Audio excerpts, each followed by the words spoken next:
The Art of Controversy by Arthur Schopenhauer. On the Wisdom of Life. Aphorisms. The simple Philistine believes that life is something infinite and unconditioned, and tries to look upon it and live it as though it left nothing to be desired. By method and principle, the learned Philistine does the same. He believes that his methods and his principles are unconditionally perfect and objectively valid, so that as soon as he has found them, he has nothing to do but apply them to circumstances, and then approve or condemn. But happiness and truth are not to be seized in this fashion. It is phantoms of them alone that are sent to us here, to stir us to action.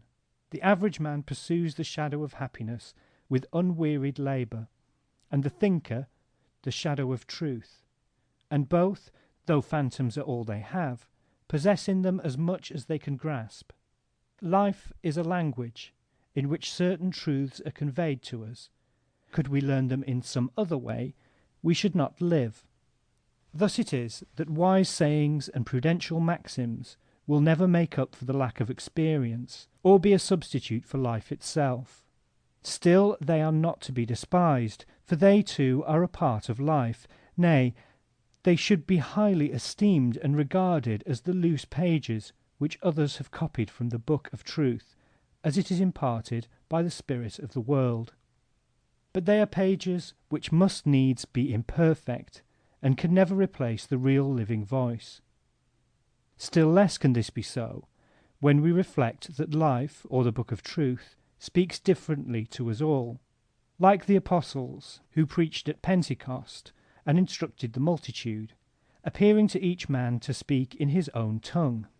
Recognize the truth in yourself, recognize yourself in the truth, and in the same moment you will find, to your astonishment, that the home which you have long been looking for in vain, which has filled your most ardent dreams, is there in its entirety, with every detail of it true, in the very place where you stand. It is there that your heaven touches your earth. What makes us almost inevitably ridiculous is our serious way of treating the passing moment, as though it necessarily had all the importance which it seems to have. It is only a few great minds that are above this weakness, and, instead of being laughed at, have come to laugh themselves. The bright and good moments of our life ought to teach us how to act aright when we are melancholy and dull and stupid, by preserving the memory of their results, and the melancholy, dull, and stupid moments should teach us to be modest when we are bright, for we generally value ourselves according to our best and brightest moments, and those in which we are weak and dull and miserable we regard as no proper part of us. To remember them will teach us to be modest, humble, and tolerant. Mark my words once for all, my dear friend, and be clever. Men are entirely self-centered and incapable of looking at things objectively. If you had a dog and wanted to make him fond of you, and fancied that of your 100 rare and excellent characteristics the mongrel would be sure to perceive one, and that would be sufficient to make him devoted to you body and soul, if, I say, you fancied that, you would be a fool.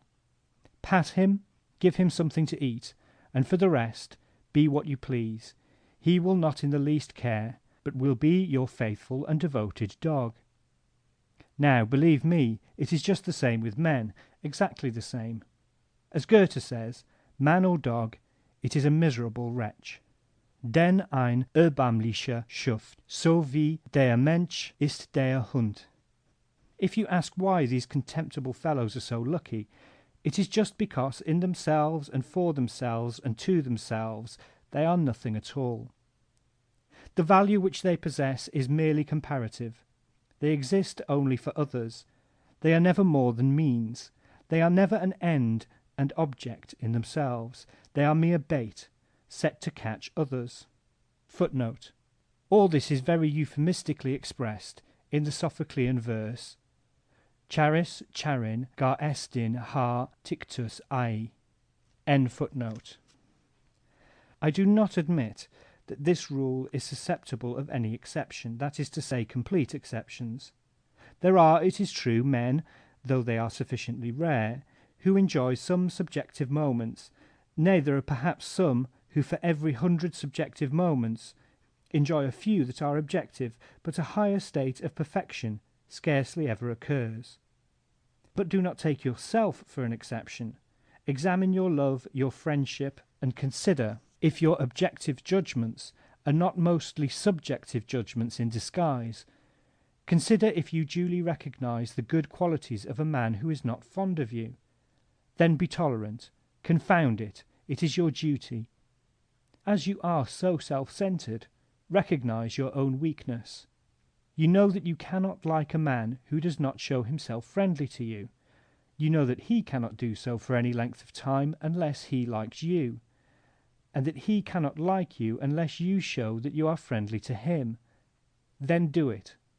Your false friendliness will gradually become a true one.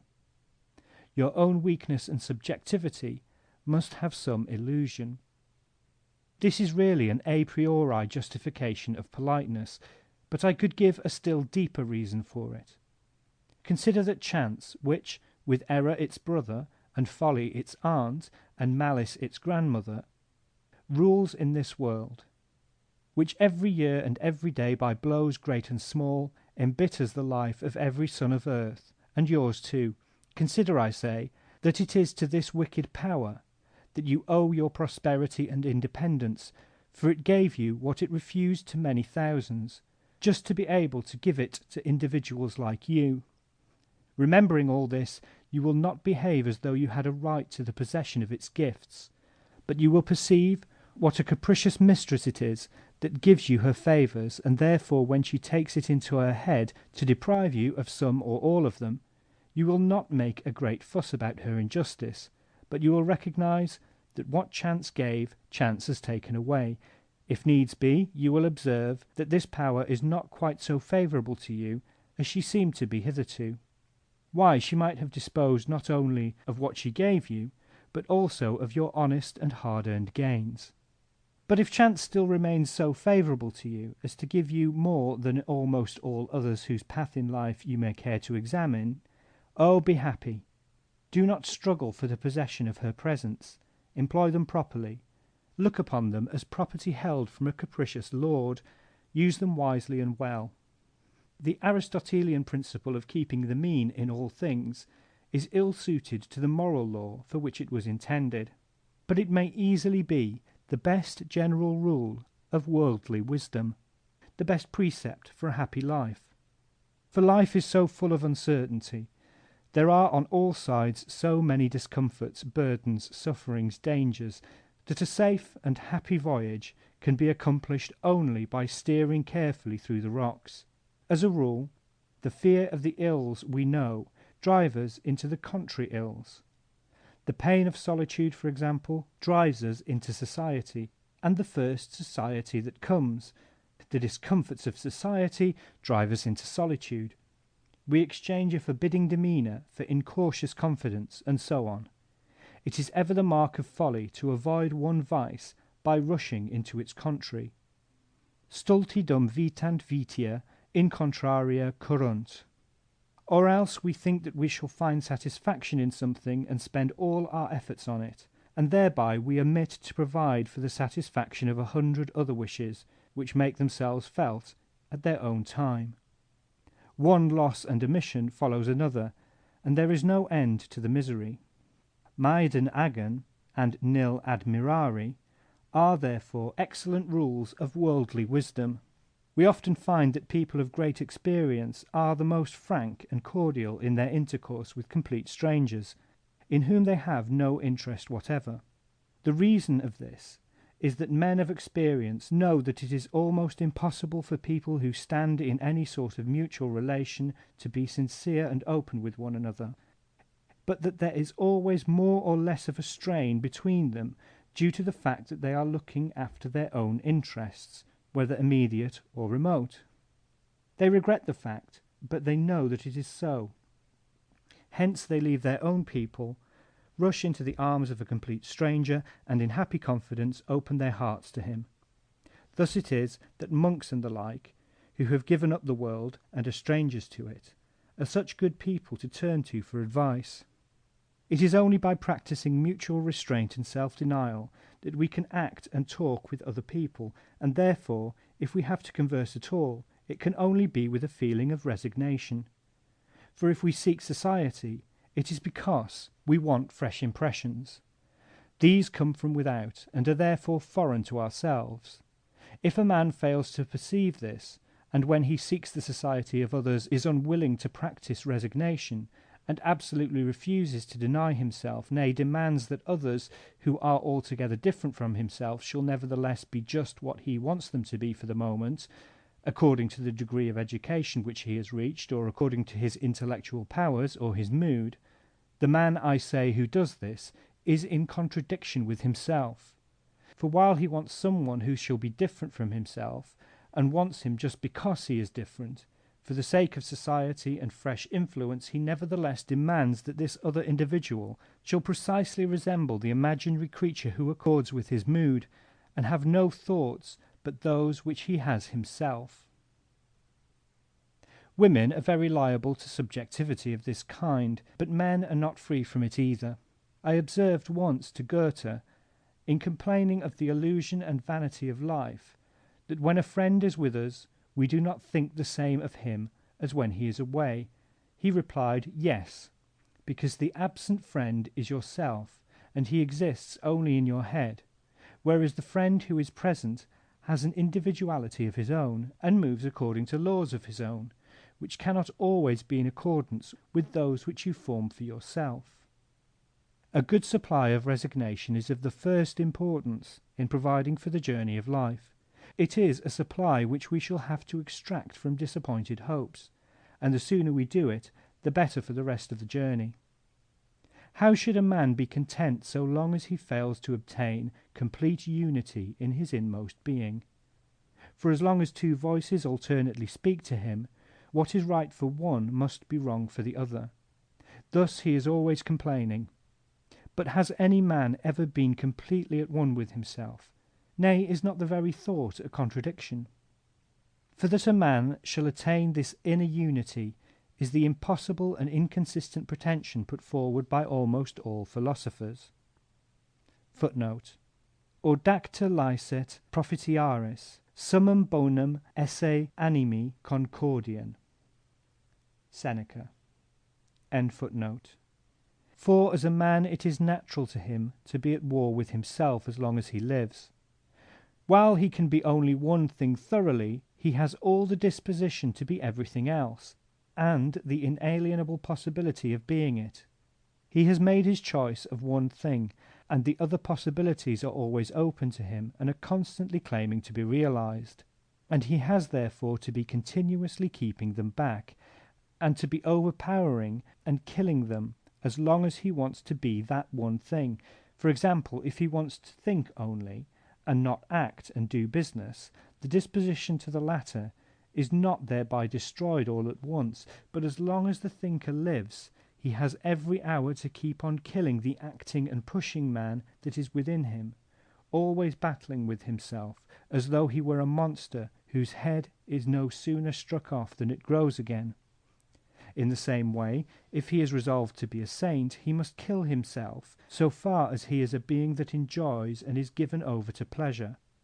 For such he remains as long as he lives. It is not once for all that he must kill himself, he must keep doing it all his life.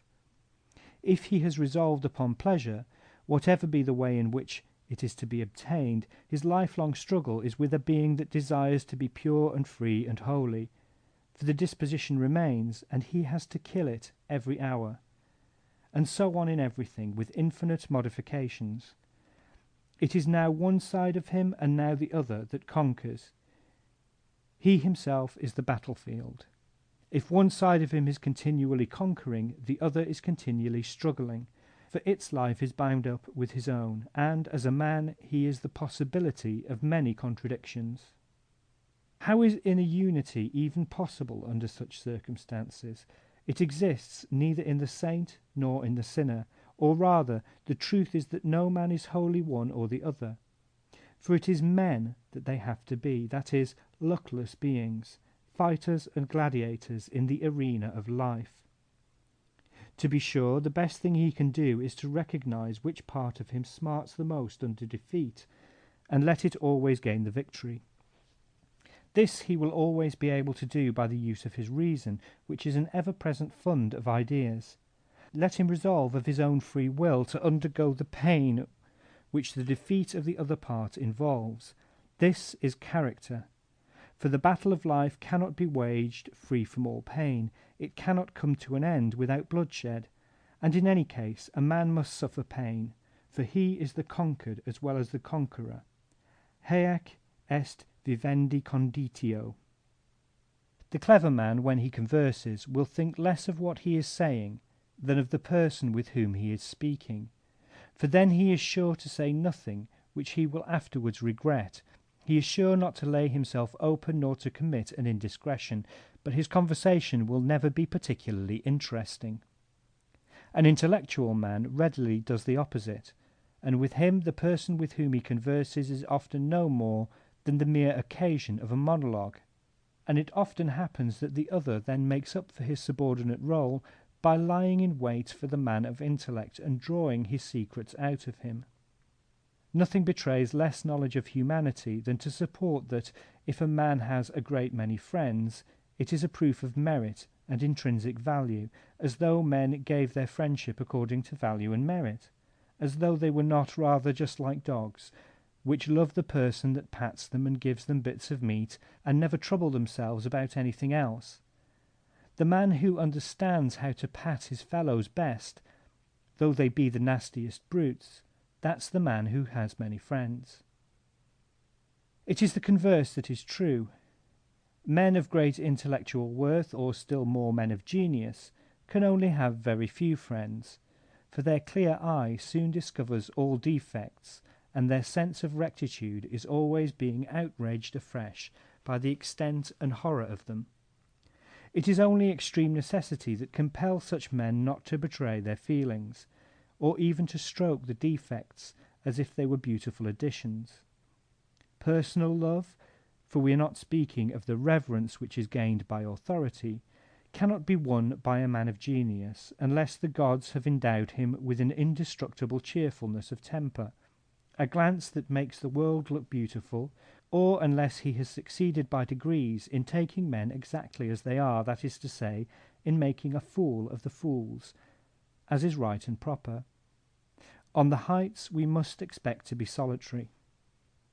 Our constant discontent is for the most part rooted in the impulse of self-preservation. This passes into a kind of selfishness, and makes a duty out of the maxim that we should always fix our minds upon what we lack, so that we may endeavour to procure it. Thus it is that we are always intent on finding out what we want, and on thinking of it. But that maxim allows us to overlook undisturbed the things which we already possess, and so, as soon as we have obtained anything, we give it much less attention than before. We seldom think of what we have, but always of what we lack. This maxim of egoism, which has indeed its advantages in procuring the means to the end in view, itself concurrently destroys the ultimate end, namely, contentment. Like the bear in the fable, that throws a stone at the hermit to kill the fly on his nose, we ought to wait until need and privation announce themselves, instead of looking for them. Minds that are naturally content do this, while hypochondrists do the reverse. A man's nature is in harmony with itself when he desires to be nothing but what he is, that is to say, when he has attained by experience a knowledge of his strength and of his weakness, instead of playing with false coin, and trying to show a strength which he does not possess. It is a harmony which produces an agreeable and rational character, and for the simple reason that everything which makes the man and gives him his mental and physical qualities is nothing but the manifestation of his will, is in fact what he wills. Therefore it is the greatest of all inconsistencies to wish to be other than we are. People of a strange and curious temperament can be happy only under strange circumstances, such as suit their nature, in the same way as ordinary circumstances suit the ordinary man, and such circumstances can arise only if, in some extraordinary way, they happen to meet with strange people of a character different indeed, but still exactly suited to their own. That is why men of rare or strange qualities are seldom happy.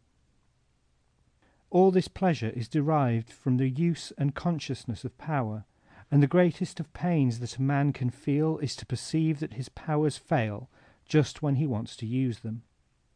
Therefore it will be advantageous for every man to discover what powers he possesses and what powers he lacks.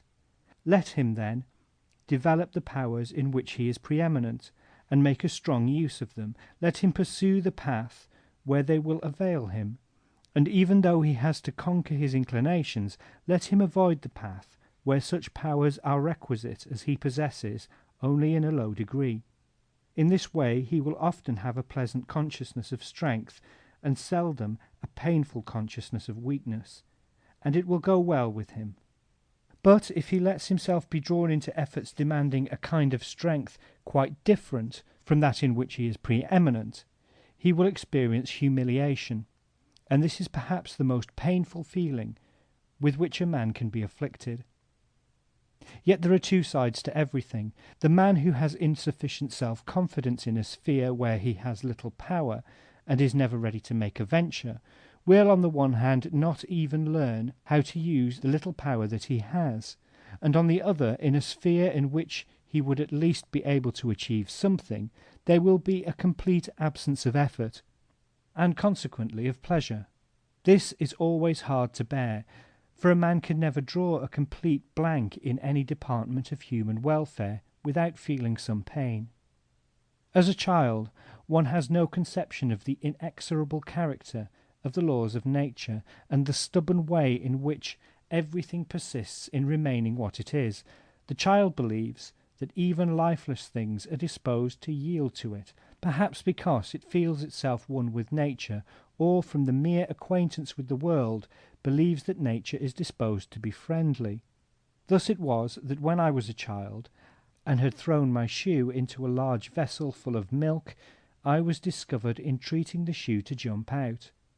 Nor is a child on its guard against animals until it learns that they are ill-natured and spiteful. But not before we have gained mature experience do we recognize that human character is unalterable, that no entreaty or representation or example or benefit will bring a man to give up his ways, but that, on the contrary, every man is compelled to follow his own mode of acting and thinking, with the necessity of a law of nature, and that, however we take him, he always remains the same.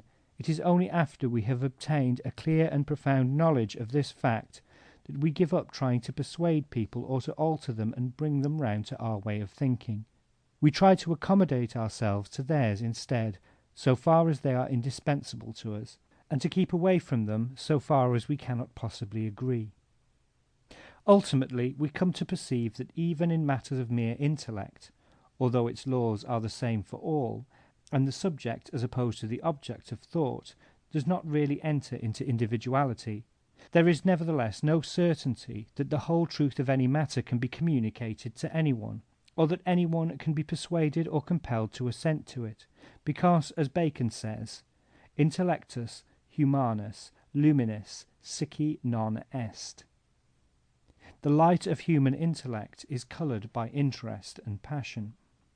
It is just because all happiness is of a negative character that, when we succeed in being perfectly at our ease, we are not properly conscious of it. Everything seems to pass us, softly and gently, and hardly to touch us until the moment is over, and then it is the positive feeling of something lacking that tells us of the happiness which has vanished. It is then that we observe that we have failed to hold it fast, and we suffer the pangs of self-reproach as well as of privation. Every happiness that a man enjoys, and almost every friendship that he cherishes, rest upon illusion. For as a rule, with increase of knowledge, they are bound to vanish. Nevertheless, here as everywhere, a man should courageously pursue truth, and never weary of striving to settle accounts with himself and the world. No matter what happens to the right or to the left of him, be it a chimera or fancy that makes him happy, let him take heart and go on, with no fear of the desert which widens to his view. Of one thing only must he be quite certain, that under no circumstances will he discover any lack of worth in himself when the veil is raised. The sight of it would be the Gorgon that would kill him. Therefore, if he wants to remain undeceived, let him in his inmost being feel his own worth. For to feel the lack of it is not merely the greatest, but also the only true affliction. All other sufferings of the mind may not only be healed, but may be immediately relieved by the secure consciousness of worth. The man who is assured of it can sit down quietly under sufferings that would otherwise bring him to despair, and though he has no pleasures, no joys, and no friends, he can rest in and on himself, so powerful is the comfort to be derived from a vivid consciousness of this advantage, a comfort to be preferred to every other earthly blessing. Contrarily, nothing in the world can relieve a man who knows his own worthlessness. All that he can do is to conceal it by deceiving people or deafening them with his noise, but neither expedient will serve him very long. We must always try to preserve large views. If we are arrested by details, we shall get confused and see things awry. The success or the failures of the moment and the impression that they make should count for nothing. Translator's note. Schopenhauer, for some reason that is not apparent, wrote this remark in French. End note. How difficult it is to learn to understand oneself and clearly to recognize what it is that one wants before anything else. What it is, therefore, that is most immediately necessary to our happiness, then what comes next, and what takes the third and the fourth place, and so on. Yet without this knowledge our life is planless, like a captain without a compass. The sublime melancholy which leads us to cherish a lively conviction of the worthlessness of everything, of all pleasures, and of all mankind, and therefore to long for nothing, but to feel that life is merely a burden which must be borne to an end that cannot be very distant, is a much happier state of mind than any condition of desire, which, be it never so cheerful, would have us place a value on the illusions of the world and strive to attain them. This is a fact which we learn from experience, and it is clear a priori that one of these is a condition of illusion and the other of knowledge. Whether it is better to marry or not to marry is a question which in very many cases amounts to this: are the cares of love more endurable than the anxieties of a livelihood?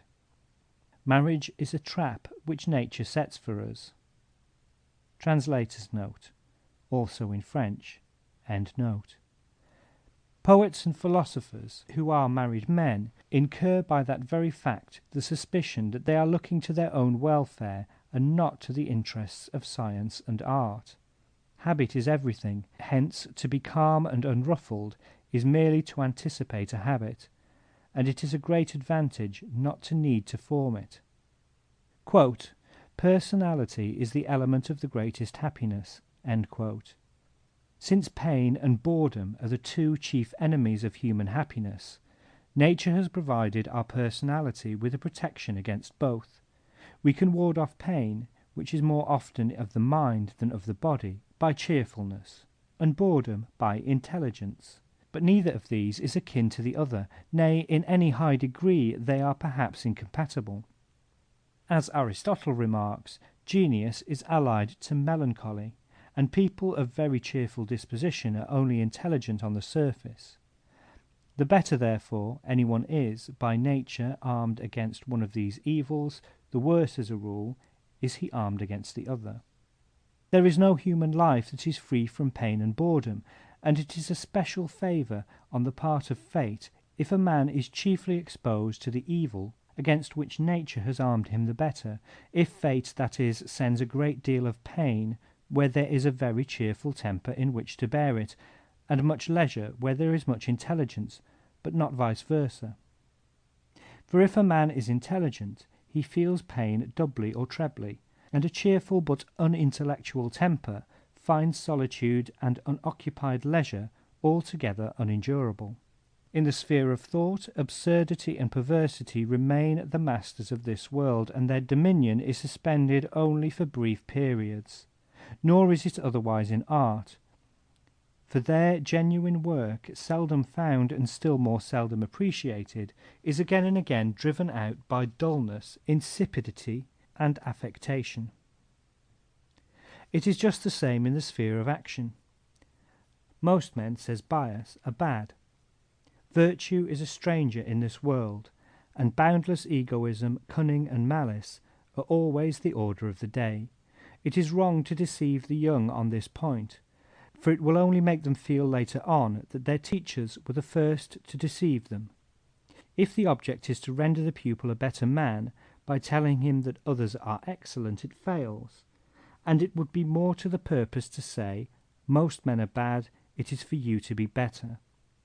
In this way he would, at least, be sent out into the world armed with a shrewd foresight, instead of having to be convinced by bitter experience that his teachers were wrong. All ignorance is dangerous, and most errors must be dearly paid, and good luck must he have that carries unchastised an error in his head unto his death. Translator's note. This, again, is in Schopenhauer's own English. End note. Every piece of success has a doubly beneficial effect upon us when, apart from the special and material advantage which it brings, it is accompanied by the enlivening assurance that the world, fate, or the demon within, does not mean so badly with us, nor is so opposed to our prosperity as we had fancied, when, in fine, it restores our courage to live. Similarly, every misfortune or defeat has, in the contrary sense, an effect that is doubly depressing. If we were not all of us exaggeratedly interested in ourselves, life would be so uninteresting that no one could endure it. Everywhere in the world, and under all circumstances, it is only by force that anything can be done, but power is mostly in bad hands, because baseness is everywhere in a fearful majority. Why should it be folly to be always intent on getting the greatest possible enjoyment out of the moment, which is our only sure possession? Our whole life is no more than a magnified present, and in itself as fleeting. As a consequence of his individuality and the position in which he is placed, everyone without exception lives in a certain state of limitation, both as regards his ideas and the opinions which he forms. Another man is also limited, though not in the same way, but should he succeed in comprehending the other's limitation, he can confuse and abash him, and put him to shame by making him feel what his limitation is, even though the other be far and away his superior. Shrewd people often employ this circumstance to obtain a false and momentary advantage. The only genuine superiority is that of the mind and character. All other kinds are fictitious, affected, false, and it is good to make them feel that it is so when they try to show off before the superiority that is true. Translator's note. In the original, this also is in French. End note. All the world's a stage, and all the men and women merely players. Exactly. Independently of what a man really is in himself, he has a part to play which fate has imposed upon him from without by determining his rank, education, and circumstances. The most immediate application of this truth appears to me to be that in life, as on the stage, we must distinguish between the actor and his part. Distinguish, that is, the man in himself from his position and reputation, from the part which rank and circumstances have imposed upon him. How often it is that the worst actor plays the king, and the best the beggar. This may happen in life too, and a man must be very crude to confuse the actor with his part. Our life is so poor that none of the treasures of the world can make it rich, for the sources of enjoyment are soon found to be all very scanty, and it is in vain that we look for one that will always flow. Therefore, as regards our own welfare, there are only two ways in which we can use wealth. We can either spend it in ostentatious pomp, and feed on the cheap respect which our imaginary glory will bring us from the infatuated crowd, or, by avoiding all expenditure that will do us no good, we can let our wealth grow, so that we may have a bulwark against misfortune and want that shall be stronger and better every day, in view of the fact that life, though it has few delights, is rich in evils. It is just because our real and inmost being is will, that it is only by its exercise that we can attain a vivid consciousness of existence, although this is almost always attended by pain. Hence it is that existence is essentially painful, and that many persons for whose wants full provision is made, arrange their day in accordance with extremely regular, monotonous, and definite habits.